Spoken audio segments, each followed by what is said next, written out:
other way to describe it, I smoke, and I'm off work today too. So Nice. I'm saying, and you said the first time you got assisted, they went and got you some weed. Redbottom Productions. I told him, I can knock out a ton of scenes in a day, but I need someone to like think for me and do shit for me. So he gave me an assistant. And the very first day, the very first thing I was like, girl, can you get me some weed? And then the day of filming, she was like rolling blunts for me and everything. It was amazing. That's a great assistant. I wish I had one of them out of this piece because Snoop, he be having some people that just he paid just to roll blunts for him. That's how I felt. Oh my God! And so obviously, how you doing today, beautiful? I'm wonderful. Thank you for asking. Just got home from a good work trip. Okay then, and how was your work trip and everything? And Wonderful. oh my God! And you did some shoots and some I filming. did. I did a whole bunch of shoots in one day. Just powered through it like the beast that I am. For Redbottom Productions, and the one shoot I really like pushed myself. It's very hardcore. The most hardcore thing I've ever done, to be honest, and I loved every second of it. We have some really special stuff coming out. Oh my goodness! And now so people can understand this, people. She's 4'10", so she old short, Yes. out of this piece, Oh and yes. and that ass is nice and plump and juicy. For what It I is, see, yes. Tiny with all the curves. oh my God, yes, cause I think you bent over, and I seen you standing up as well out this piece. So, oh my Yeah. goodness, and of course y'all see the cleavage. We will get on the premium smoking one day, people. But we got to start here on the Smoke Oh, Friday. definitely. Oh my God! So my thing is, I'm going to start here, and then I'm going to do my particulars with you. Okay. When it comes to your time in adult film, what's the one thing that has happened to you in this business that you didn't think that was going to happen for you before you got in the business? I would say that I'm getting noticed sooner than I thought I would be. Otherwise, I took my time getting into this industry and really waited until I was ready, and also until the industry was showing that it had some change, because back in the day it was not the best industry. And so pretty much everything has been as expected, except for how fast I've been blowing up, with just being here a short time. And how long have you been in so far? Just about a year. You having a strong beginning of the year. So with that being said, hello smokers. It's time to smoke this over. Welcome to the Smokers Lounge. You know who I am. I'm Kevin Oliver, Southern Champ, aka the Porn Rap Star. You know where you can find me with one link. allmylinks.com/porn rap star. For sponsors to tell you about RossismMagazine.com, Blusherotica.com, the Kinky Calendar Company, and the Queen of Law herself, Mitchell Ferrari. Also, you can find me 5 days out the week on FullSwapRadio.com. Also on the SGPRadio.com, as well as SkyHawkAfterDarkTV.com. Now, as you just heard, she's 4'10". She is a ball of dynamite that can fuck you all night and fuck you right. This lady only been in the game long, but she's becoming one of the nastiest and freakiest ladies in the business. And trust me, year one is just going to be a sample of what year three is going to look like. So I'm going to sit back and let this gorgeous, short, thick, and short and compact beauty introduce herself to you. Go ahead, girl. I'm Pixxie LaRue, and yes, I am 4'10", just barely, with all the thick curves. I want to say my biggest kink is anal. I've always loved it. I get those full body anal orgasms. And so I really wanted to build my career on that and on hardcore fucking, as well as just being kind of a versatile actress. I kind of want to do all the things, if that makes sense. But lately I've been kind of focused a little bit more on the hardcore angle, and I have some really exciting things coming up for y'all. Well, as y'all see, this is going to be a very interesting interview today. Welcome to Bone Smoke Fridays. Now, let's go here. All right. Now, you said you waited to the industry got to a certain point before you jumped in. So, what was the key figures that came up that made you say, "I'm ready to do adult film"? I think two things. I think autonomy of women in porn. You have more female-owned studios. There's more women, who are big in the game. And there's so many great female directors now. And then also just how the queer community was becoming more accepted as well. I do a lot of queer porn. And I'm pansexual, so once those two communities really started to have their own autonomy, and the culture started to change a little, I was like, I think I'm ready now. Obviously, long way to go. We're not there yet, but I do feel like we have a lot of people in the industry right now working towards a better community. Okay. So what got you into the business, and where did you start off to get into the business? I always wanted to do porn. I always knew I wanted to do porn. I've always been really sexual. I love kink. I'm insatiable. I want to have sex with everyone. And then I'm also a performer. I have a acting directing degree. And I really love being in front of the camera, specifically. And so I just kind of always wanted to be able to put those two together. I did wait a little bit. So I actually was in business before I got into porn, which is kind of the reason why I'm repping myself and I want to say independent, because I have a lot of experience and knowledge about the marketing side of things, etc. Which is nice to be able to have like a handle on that. But I'm finally living my dream, so to speak. So now once you made the decision, I'm about to get into it. They talk about the steps that you took to get to your first shoots, your first shoot. So how did you commandeer your first scene, your first shoot, your first time in front of the camera? I'm trying to think what my absolute first was. My first studio scene was with Queer Crush. Electra Rain took a chance on a newbie and put me with Lana the Pretzel. And oh my God, we made magic. And I think that's really when things started to happen. I also did a scene with Sean Dam, a VR scene that really took off and that got me, fans started to notice me. And it's, Oh yeah, really because did you do anal in that scene? No, it was only a blowjob, but it was a VR blowjob scene, but it was so cute, the premise. And my little actress self was like, oh my God. And so I just really ran with it. And it ended up being like a fantastic scene. It was one take, perfect. Yeah, because people don't realize it's not about the sex, it's about selling the sex. That's the key to selling. Exactly. Porn. The more nasty it looks and the more she enjoying the nastiness of it, the more it's gonna get over. Period and everything. Yep. So with that, explain to everybody what queer porn is. Because we have lesbian porn, we have gay porn.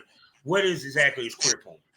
Queer porn is umbrella. It's like more of an umbrella term for me, and represents just all sexualities, all types of people, etc., that aren't straight and cis.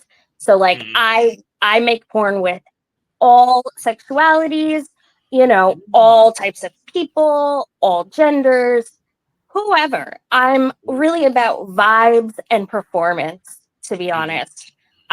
So I've worked with a lot of absolutely gorgeous trans femme women. Some who, Kayla Luna, who is not only gorgeous, but the sweetest and nerdiest person ever. She and I love each other. So I've been able to work with, people, non-binary folks, and just all sorts of people and individuals. See, that's why you're blowing up, because you're a crossover star. From talking to my man Reese Rideout and a couple other guys on that end of the gay spectrum, and then of course females like Taylor Nicole. She's it to me. You're right now attracting a broader audience of fans when you do Yeah. Yes.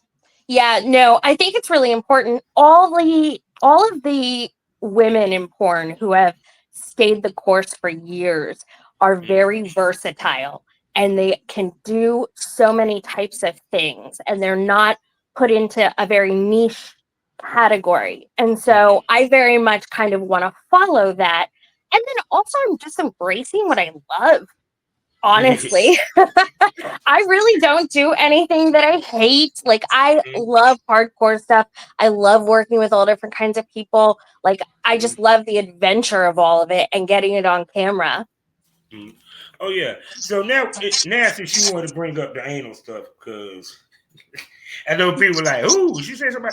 Okay, now a girl that does anal, it does help her to get more bookings. Plus, anal now became a big thing. But back in my time, it was rare you saw anal scenes anyway.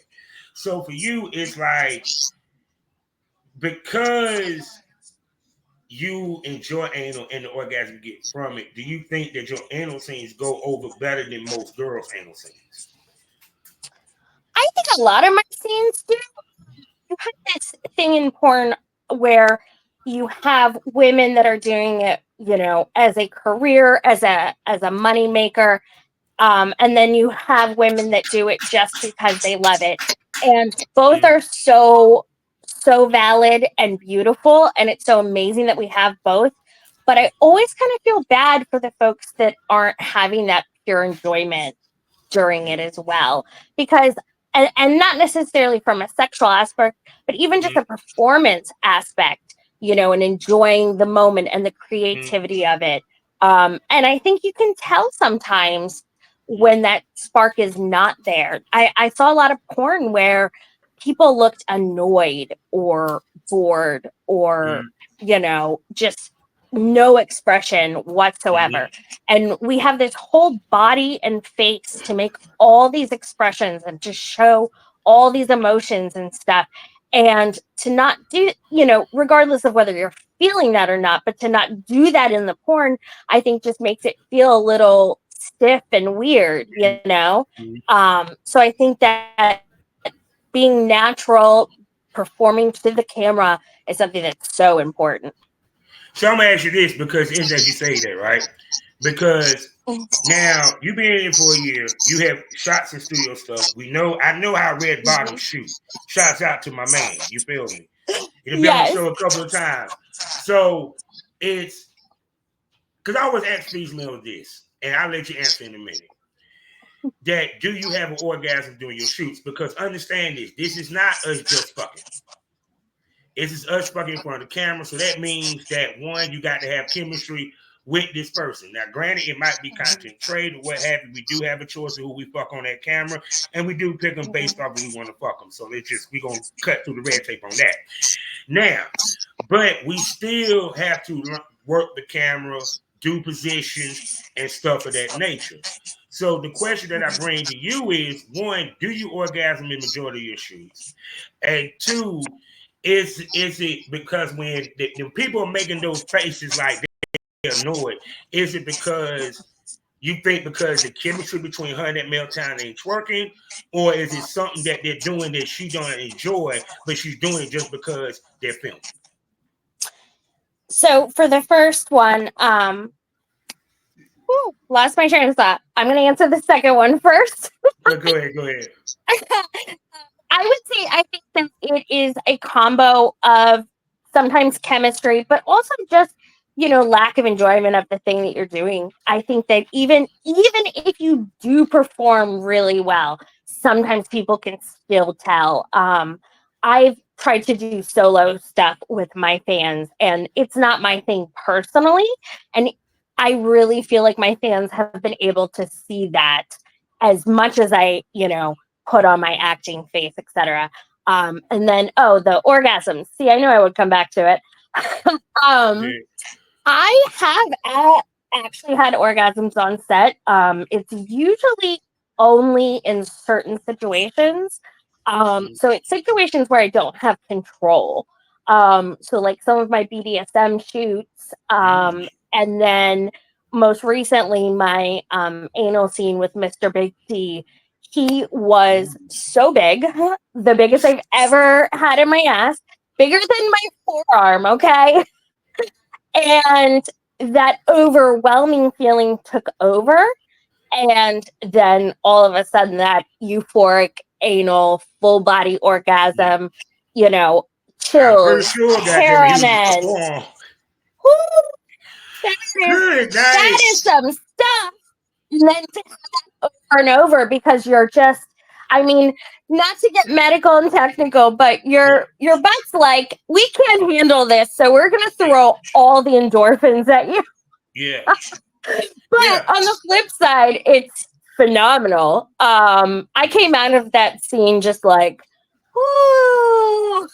Oh my God. But yeah, I'm definitely the lucky one who has orgasmed on quite a few sets. And see, too, also with you doing anal and that size of a dick and you being 4'10", the aesthetic camera wise makes it look even more amazing that you're taking Oh that my size god, of yeah, a dick. yeah. Period. I Yeah. mean, I make pretty much any dick look good, but I still make it look even better. Oh my God. Fat ass is short, but bruh, it's a beautiful thing. And so my thing is this: is the anal because I'm pretty sure you gaped in that scene, I and I hope they did. It got the was shot. my I hope they got the first shot. gape. It was my first gape. I'm so excited. I've always had a really tight asshole, tight holes in general. And so I was really worried I wouldn't gape, but he is literally so big that it was not a problem. Oh my God, I can believe it out this piece.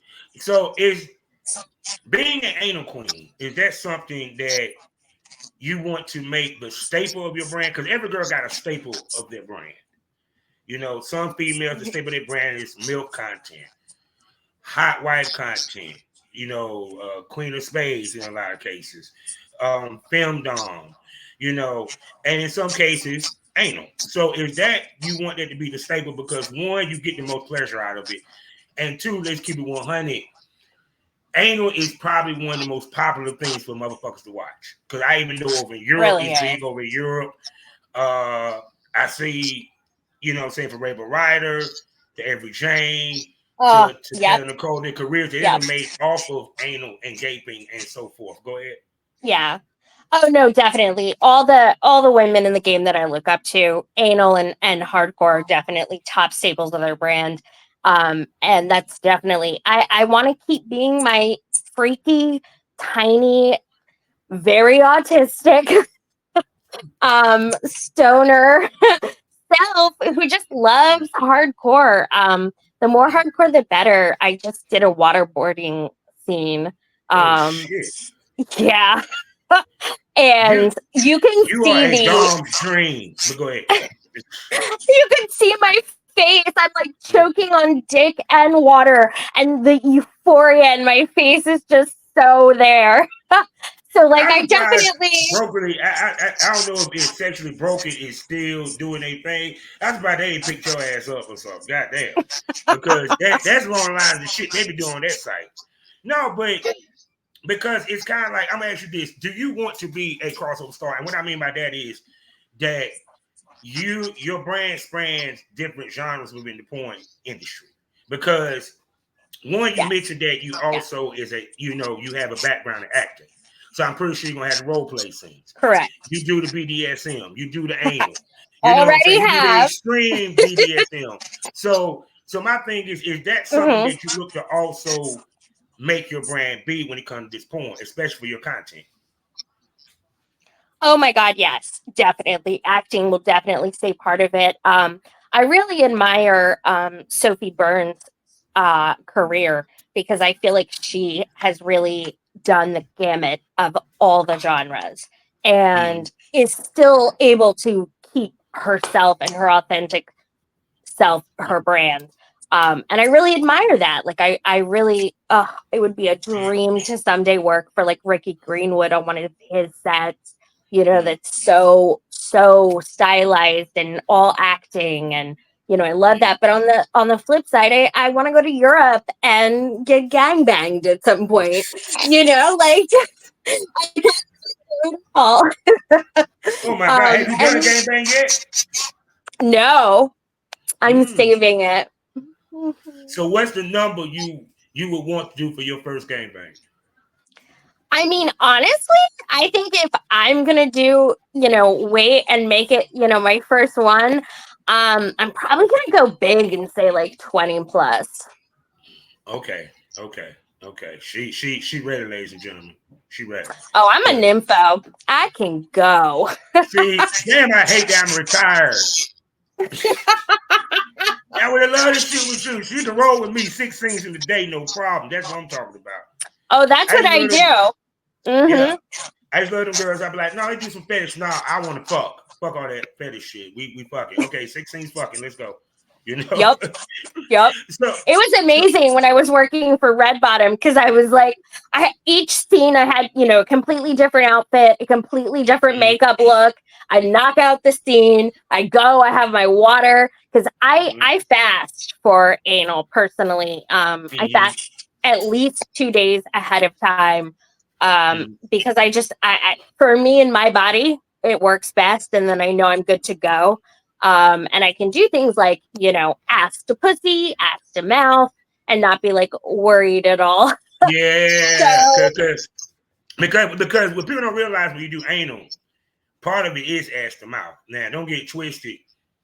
It be some, especially if you're trying not to stop the scene.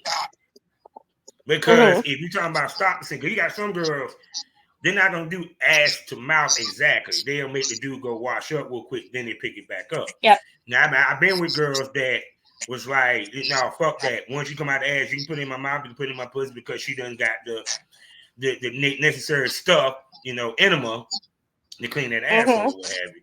So to me, do you think a scene works better when it's like that, where you can go straight ass to mouth versus it looked like it did, but we don't know because of the way they edited it?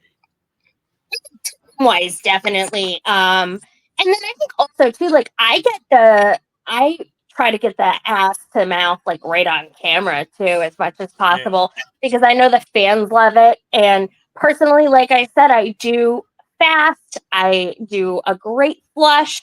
I know I'm good to go. So like I have no problem just doing it right there in the scene. Because I feel very confident that I'm good to go. Oh, most definitely, most definitely.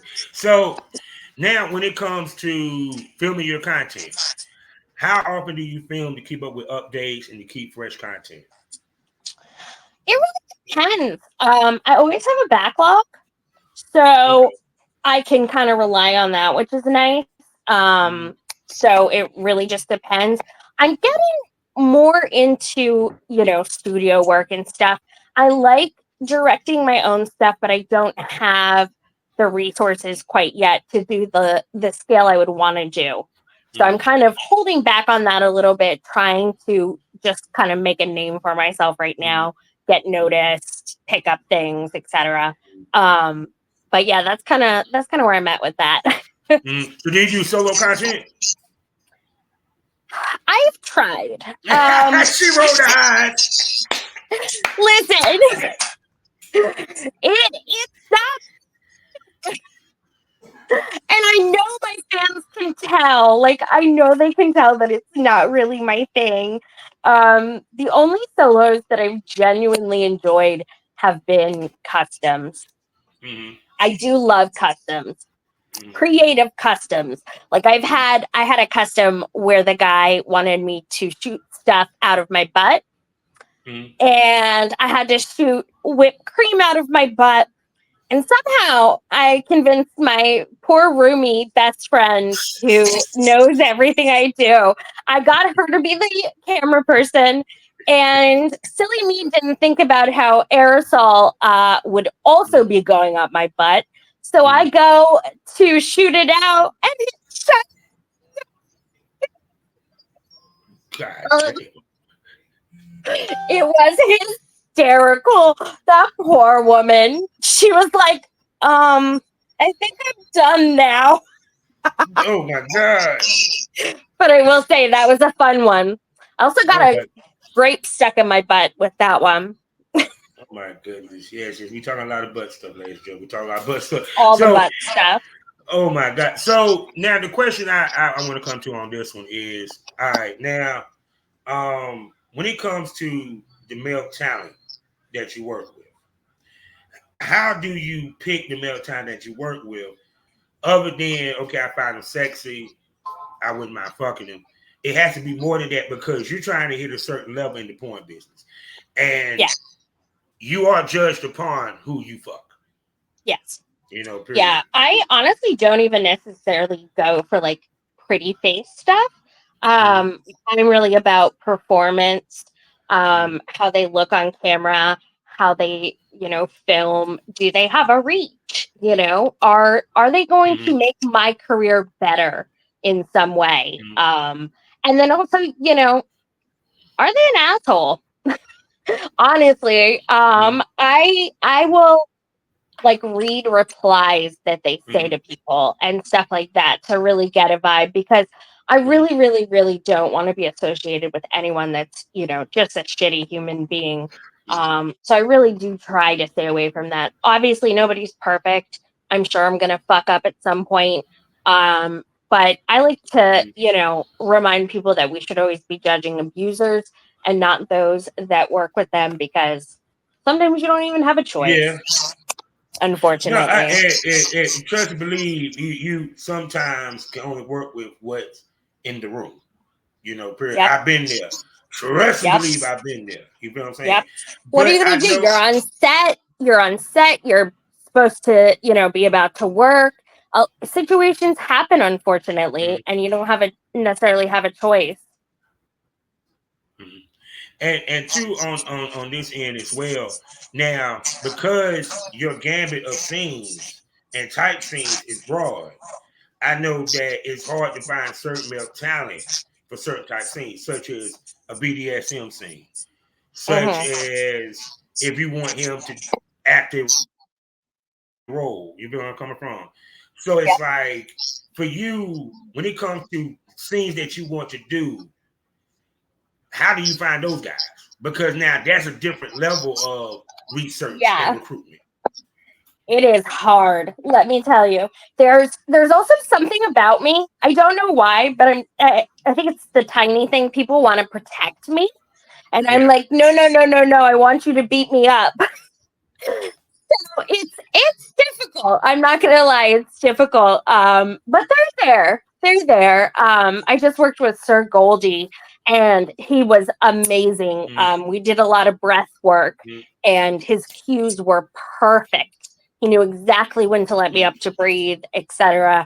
And to do work on a set like that with him and have everything be so easy and safe and controlled is so much fun. So the guys are definitely out there. It's just few and far between. Yeah, because it's the point where, that's why I said I hate this era, because me being a dom, I wish that I came in this era, because so many girls are into those type scenes. There wasn't that many girls who were into type scenes. There weren't too many girls that was willing to do a straight up slut training video or CNC video. You know what I'm saying? So it's like now, but see, now here's my question though. Because porn became so open, it really ain't nothing much taboo anymore. How do you maintain a shock value that will enable you to sell to where you ain't done every fucking thing? I think it has to do with keeping up with chemistry, having different partners, having different styles. It's not just about what you do in this scene all the time, as much as it is this scene different, and making sure that it's not super similar to something that you've done before. But I think there's no limit to what you can do if you're a good performer. I think that you can make everything fresh, because maybe you're doing it with a different person in a different scenario, etc. So yeah, I don't feel like it's honestly really that much of a problem. Oh no. So now I got to ask you this question: do you meet and greet with fans? So I have not yet. Big crowds are not my thing. So I'm getting hyped up for AVN. So the plan is to get myself not nervous and do that and meet fans that way. But when you're 4'10", it's scary. Oh, you have a lot of people want to pick your ass up at the convention. I'm just letting you know. Exactly. You know how this Pretty much anybody can pick me up and just throw me over their shoulders. So. See, I never got the opportunity to work with someone that short. It was, oh God, Jesus, I would love it. So, yeah. But now we also talk about. I really love doing the size different things too. I love working with individuals that are really tall, and you can really see the size difference. Oh. Oh yeah. Because I think that's gonna be one of your selling points too, to the big companies because of your height, and that means we can put with a real tall person, and that it. Trust me, the contrast would be crazy. So it is, yeah. Now for you, because other than content and customs, there's many ways that ladies make money in this business. What's some of the other ways that you make money within the business itself? So I'm also a provider, and I, do a very customized GFE, basically like a first date scenario, and it's been really beautiful, to be honest. I've had a lot of situations where I've had folks that were handicapped, had medical issues, etc. I've had a widower who had 2 small children, just lost his wife a year ago. He's a doctor, has no time, etc. And, afterwards, my heart to be able to give him, care and affection when he doesn't have that. It was so beautiful. And people are always like, oh, will you give that up when you're famous? And I'm like, no, I love my humanitarian job. No. But see, technically in the business that we're in, that's part of it. Because our fans, they're gonna want something that we ain't got no music to sell, ladies and gentlemen, and they don't want an autograph. Let's keep it 100. And the smokers know we keep it 100 on my show. But the point is, where I came from back in the day, the porn was used to increase the providing, right? Yes. Now, the question that I asked for you, does that still hold true in 2024?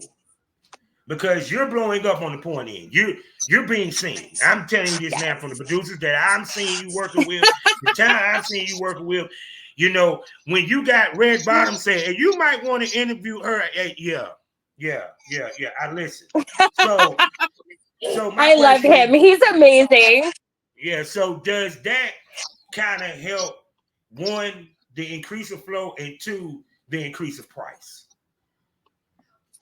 Yes. I would say that right now, I've been able to increase my price, like with my providing stuff. But I would say the porn is really taking off in a way that escorting quite hasn't yet. I'm also though very selective. I don't want to be fake, honestly, and so it has to be somebody that I vibe with. So I have a ton of screening requirements. and it's very important to me how a person reaches out, etc. So I tend to only see a couple people a month right now. Mm-hmm. I'm hoping that as I get more visibility with porn, that'll increase. I Oh, honestly, I really I'm here think to it tell you will. it is. I'm here to tell you it Yeah, is. Because the reason why, because you being a porn star, they're seeing you technically at work. So they're walking exactly. in expecting what they're seeing. You know what I'm Yep. saying? And And I'm the we, same across the board. Who I am on camera mm, is for the you know most part who I am in person.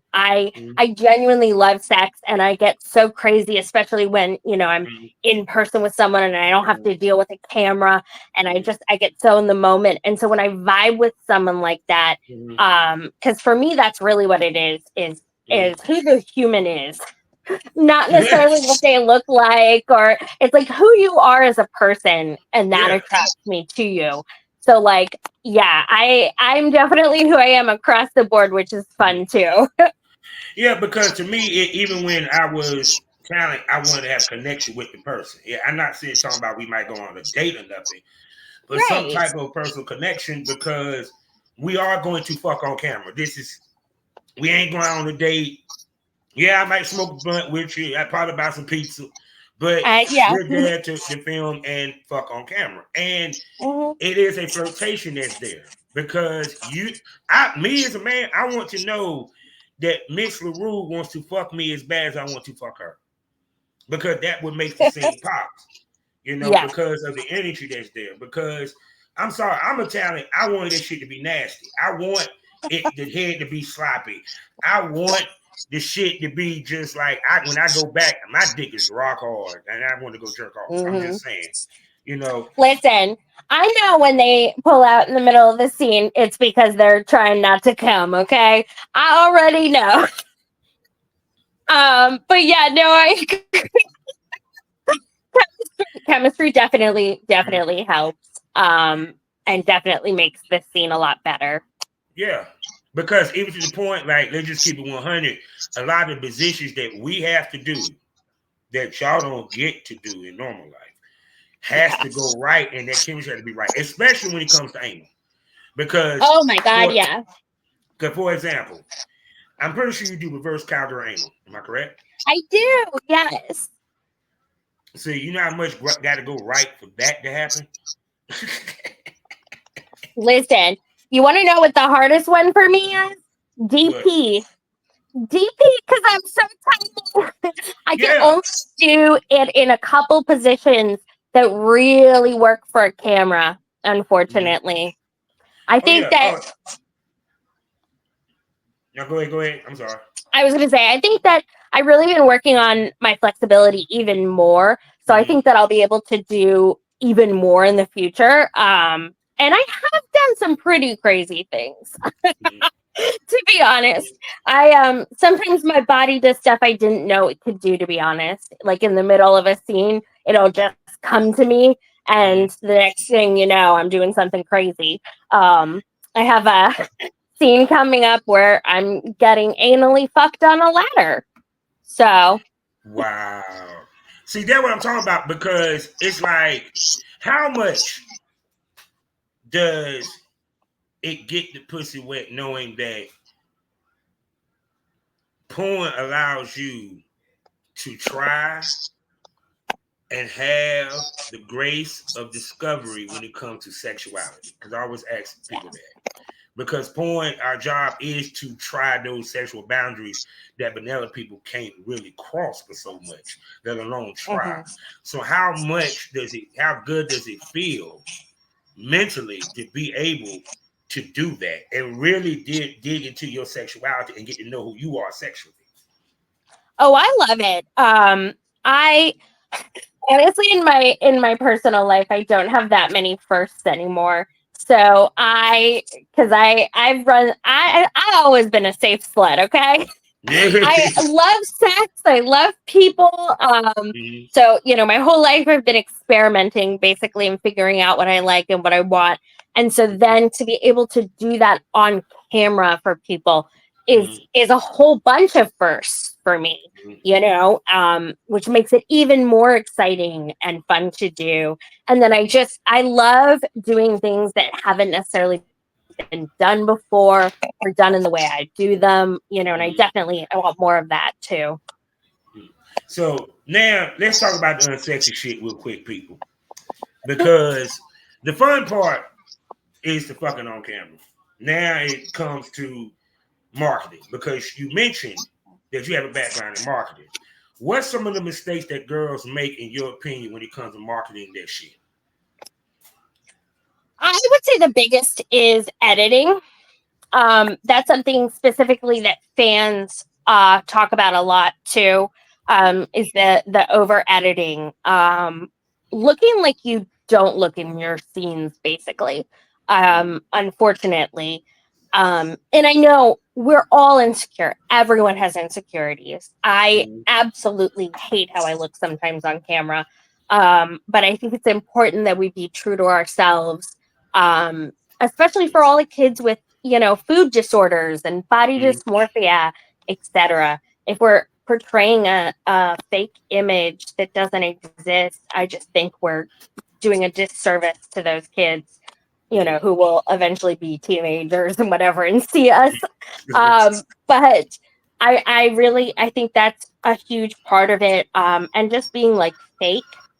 Mhm. Um, a lot of fan favorites are very real, honest, genuine people, and I Mhm. think that it shows. Mhm. And you have to make sure that you're showing that in different social media settings too. Mhm. I'm horrible and I haven't started my TikTok yet, but I'm about to, because you really have to have that safe for work Yeah, marketing and play into happening your as height, well. and play into your height with that. Do Oh like God, yeah. videos that's showing height different. You'll kill it. I'm also really nerdy.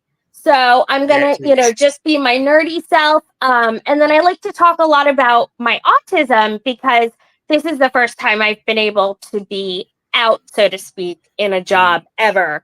Um, Mhm. Nobody is gonna let an autistic person run their $1 million spa, unfortunately. So this is the first time I'm able to truly be me. So I love to talk about that, because I find I get a lot of fans who are as well. And to bond Yeah, with them feels so good.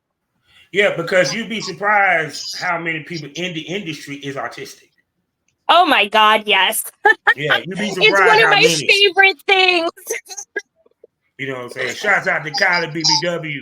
She lets you know, yeah, I'm autistic. Yes, yes, I am. I'm on the spectrum. Yes, you know what I'm saying? Yep. And that's a testament, because it's that's a another thing to overcome, to do this even more so, period. Yeah. So I really commend you on that end, period, and Thank everything. you. So It now, can be hard. Sometimes people don't get me. oh, I get you, boo.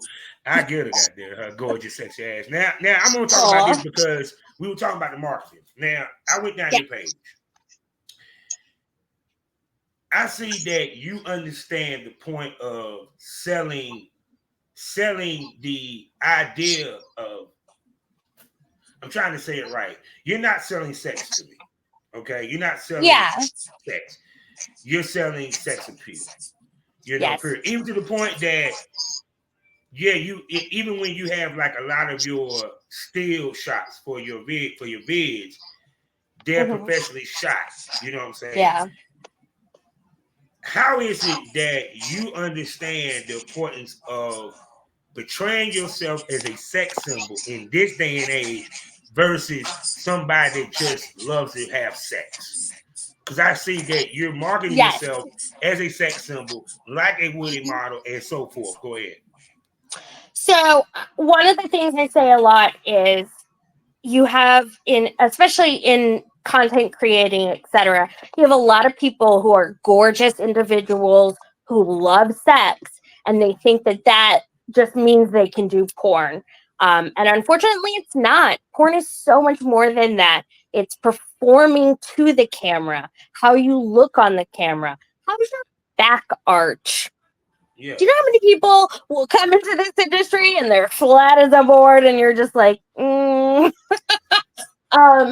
you know, it's more than really just liking sex and being pretty. It's, you know, brand, it's marketing, it's you how you perform, and how, you know, you bring that all together. Is, yeah, as you said, it's sex appeal rather than Yeah. just sex. Yeah, because like for example, I was looking at one of the pictures you had, and dude had you on the pool table, and Yeah. the shot was a hot shot. You feel what I'm coming from? You know, Yeah. period. I do a And lot of screen grabs. see, that's what I'm saying. It's like Yeah. a lot of these girls just post a pic or a fuck clip. Hmm. You post like trailers. You post professional looking porn stills. You know where I'm coming from? Yeah. So to me, it's Yeah. like for you, how much in you, and I'm about to ask this. Let me sit up, get my neck right. How much do you see yourself as a sex symbol? Oh my God, all the time. All the time.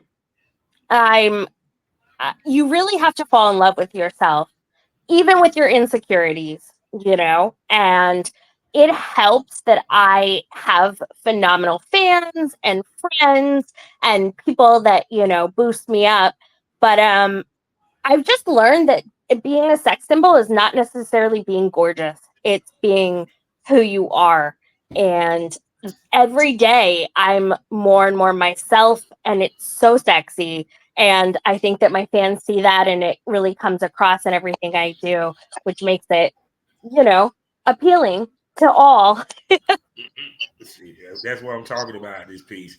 So yes, Mama, I done held up here for an hour, close to an hour, people, and you know we haven't even touched the surface. We haven't even touched the surface and everything. Well, Nope. actually, before we go, it's one other thing I want to talk about. Actually, to end the show altogether, because now walking into this, did you realize the sacrifice that you have to make to chase this? And we're talking about not just with time of the marketing and promotion, but also on the personal side when it comes to sex, because you one that loves sex. You love the fuck. You love that energy, that what we call it now, because you're now chasing this.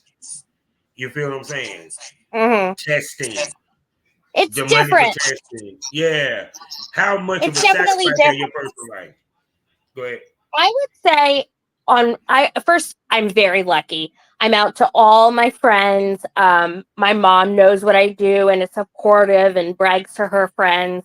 So on that front, I'm super duper lucky.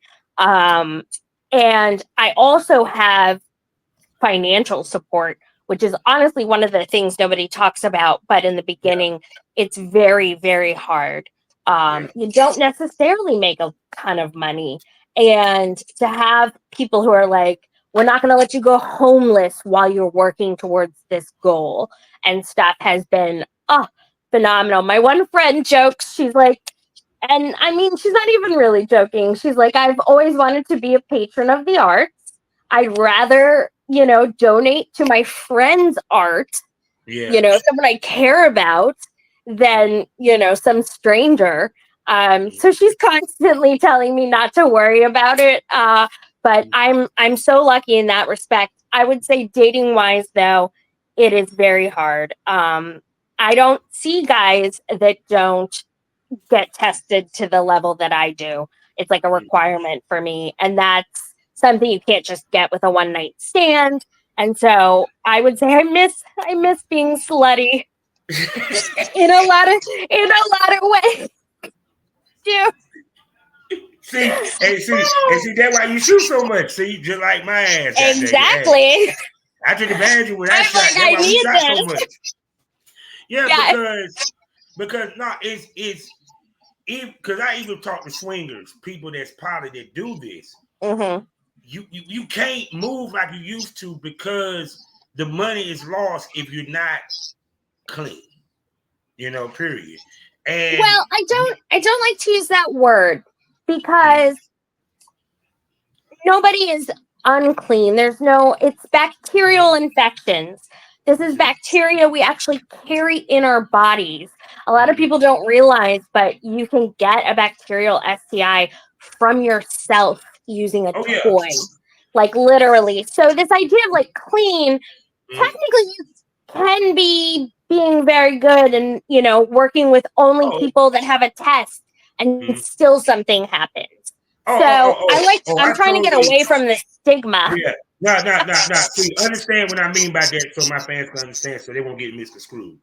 What I mean by Yeah. clean is your test come back positive, what have you. The Yeah. reason why, because it's not about. Lucky for y'all not in the era with me, where if your test came back positive, your career was done. Your career is not done. So thank God that the industry was been open with that. What I mean is time lost, money Yeah. lost. The Yeah. industry shuts down. It ain't just you. You feel me? Because understand something. I understand shit happens on set.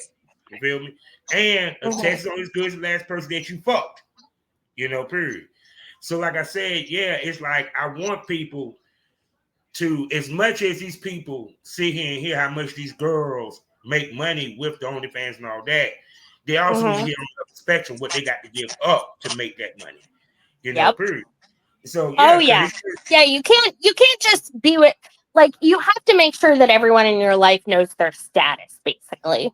yeah. It is where it's at. So you have to have people in your circle, if you are going to date, that just get regularly tested and know what they're doing. Personally, I keep everything very scheduled.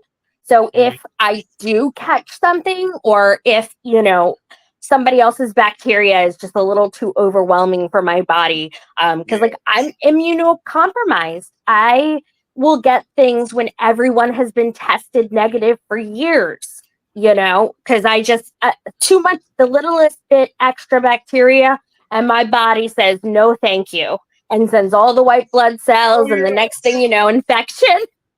Yeah, So like, because people don't realize some female coochies is very sensitive. It don't take much to throw that pH balance off. and then the ass already has so much bacteria, and your ass already holds gonorrhea and chlamydia, etc., bacteria, and so it's so easy to have that grow fast into an infection. And so I really want to start to rewrite how we think about all this and make it more about status. Because then if we take away this, scary aspect, because let's be honest, nobody's dying. Nobody's dying from these things, that we're getting. Everybody should be on PrEP, obviously, in this industry at least. But like, it's knowing your status and being honest and open about it. I'm a big proponent of PASS, and PASS certified testing, because they have the database, and the database is so that we can all stay safe and know our statuses, and that's so important. So yeah, I'm hoping that, we're starting to have the conversations that we need to be having, and making this not be this like, scary, dirty thing where you're like a bad, all this stigma that comes with it. I've heard horrible stories and been like, that's not even how it works. It used to be a time where the mainstream companies or even mid-level companies wouldn't even work with a girl that escorted. And I was like, well, why? Oh, okay, then. Actually, even more so, if you don't want an escort, pay them better. Thank you. Pay them better. I'm sorry. Yeah. These girls going to California to shoot one scene for $500. Their TTS is $3, so they actually lost money. They're not counting it unless their company will come and they travel. I've had to cancel trips because of that. Literally. If you're only getting one paid scene and your other scenes either reschedule or cancel or whatever, you're like, what are you gonna do? But yeah, hopefully we're creating the conversation that needs to happen, and more people are becoming aware. I think it's super important, and I talk a lot about it on my Twitter as well, because people need to be educated. and need to have the resources to educate themselves as well. Yeah, because I think because a lot of times what happened during the pandemic is that a lot of girls jump into this and they didn't understand the real of this business. And it's Yeah. not because even when I even listen to YouTube channels, it's on one spectrum or the other. It's on the spectrum of holier than thou, or the spectrum of all we talk about is they just fucking and sucking. How many dudes they done Yep. fucked and this, that, and third. Yep. And I keep saying this: the money is sex sales, but it's not the sex that sells. It's the thought of the sex that sells. Yes. You know, period. Because let's keep it 100. That, for example, the average motherfucker ain't doing no BDSM shit in their personal life. The average motherfucker is not having his woman ride him anally as she squirts in his normal sex life. So it's like, It's true. for example, how many times after a good ass scene your ass was sore because of the position that we had to do for that goddamn camera? Honestly, I slept really well. I would say the only thing that was weird is when I worked with Mr. Big D. I'm so small, Yeah. and he was so big that my bladder moved a teeny bit and was like a little weird for a couple days. It was the weirdest thing. But my ass was fine. I always prep really well. I go up in plug size, and so I'll go to like a really big one. So I have been very lucky, and I've never actually had a sore ass or pussy. Well, I ain't talking about the sore ass of the pussy. I'm talking about the knees. Now that, yes. I don't give a fuck about that goddamn it. Shit. Oh my God, my knees are black and blue. They are black and blue. Yeah, because like I said, because you also got to position yourself for certain things. Even to the point, like I remember when a girl was riding my dick, she had to position herself to where she had to be able. He got the shot of her looking back at the camera like she's looking at her ass. Yep. At the same time, maintain the ride position. People, it might have looked good to y'all, but I don't think it was as comfortable for her. If it wasn't for the fact it was some good dick, she probably had a painful expression on her face. I feel like I am very good with my facial expressions when the camera is on me, luckily. And I can usually stay, in the moment, even if something happens. But there's definitely been some positions. The scene I did on the pool tables are hard. That surface was hard. My knees, they were black and blue. I know, because I was like, I don't give a fuck nobody say it looks hot. Oh, but yeah. Dude that done fucked on a pool table, them knees be hurting afterwards because you moving and that's still carpet, motherfucker. Yeah.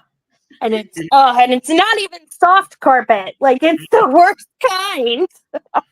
Hell no. And then even to the point where like I said, with you being 4'10", you feel me? If I want to do a doggy off the side of it, that's a little, you know what I'm saying? It's like I said, because also part of that chemistry is realizing each other's height and size to which positions will work best for us. Yeah, there's definitely some positions. I've even had directors be like, do this. And I'm like, my arms are too short. That is not going to happen. So there's definitely sometimes you have to be creative. I'm a research nerd. Everything I do, I research. So I like to watch performers that have similar body types or are short and see what they do to kind of learn different techniques and different moves and things I can do better. So I'm constantly trying and striving for that. So I like to try to come up with alternatives. So if there's something I can't do, I'll be like, well, what if I do? Which, just helps make it go a little smoother. Oh, most definitely. So, people, we are now at the end of a wonderful episode. And we ain't touched the surface of a lot of things. So, I got to ask her the $1 million question, ladies and gentlemen. Miss Pixxie LaRue, can I call you a smoke buddy? Yes. Say no more, people. She'll be back here on the Smokers Lounge, and we're going to bring her to the Premium Smoke Room on Loyal Fans. That's right, people. 5 premium podcasts for you to enjoy, plus special event episodes that I'll be dropping for you guys. And you know what happens in the Premium Smoke Room stays in the Premium Smoke Room unless you subscribe. And let me tell you what it is. It gets more provocative. It gets more wild. It gets more unpredictable. It gets more crazier. The conversation gets more saucier. The tits come out. Dildos might pop out. You don't know unless you subscribe. And if you want to see some Triple X, I got you covered in my Triple X store. You can see my work of me giving them ladies the work because big dicks grow in the sticks. That's why they call it Big Country. You feel me? Also, for my Spotify users, I got you good over there too. Savage Smoke, as I talk to the industries, top male talents and producers, as we give you that real smoke about the industry from a male's perspective. Also, over 400 episodes of limited podcast series that I did in the past. Premium Smoke podcast episodes that's not on Loyal Fans, and special episodes that I will record just for my Spotify users coming up very soon. You get what I'm saying? So with that being said, Miss Pixxie LaRue, tell everybody where they can spend money on you, baby.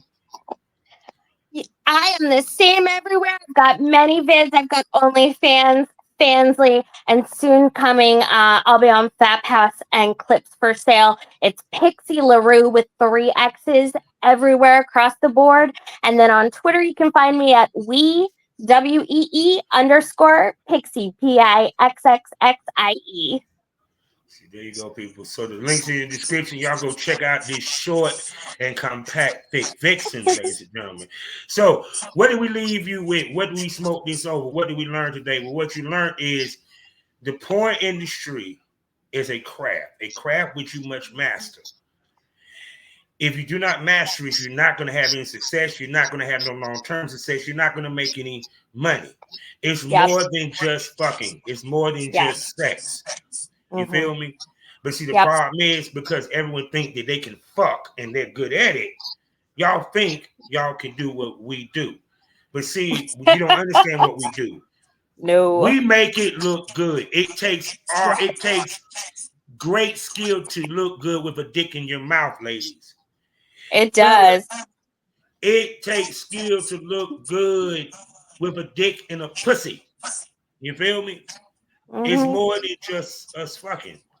Because as much as y'all say y'all want real sex, you're getting real sex. But it's not real sex.